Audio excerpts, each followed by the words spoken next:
Hello，大家好，又係我 Christina。今日想同大家介紹 Oma by The Sea 一個一房嘅單位。呢個單位全屋做晒入牆裝置，實用面積有352尺。我哋而家即刻去睇下。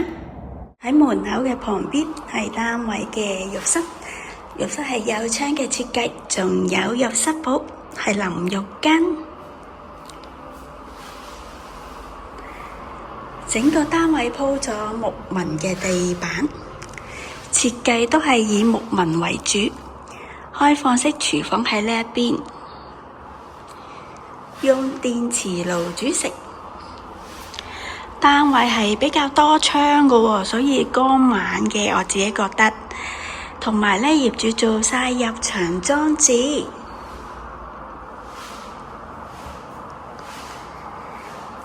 原本呢係一個 L 型嘅一房間隔，業主喺度呢就自己間咗個一房單位，做高咗個地台呢，仲做咗個入牆嘅大衣櫃。呢邊景觀窗望出個景觀都開揚嘅，而露台呢就喺呢個位置。而家呢個單位係鎖匙款嚟㗎。如果你哋想睇，歡迎揾我 Christina 睇樓啊！我嘅直線電話係68062991，下集再見，拜拜。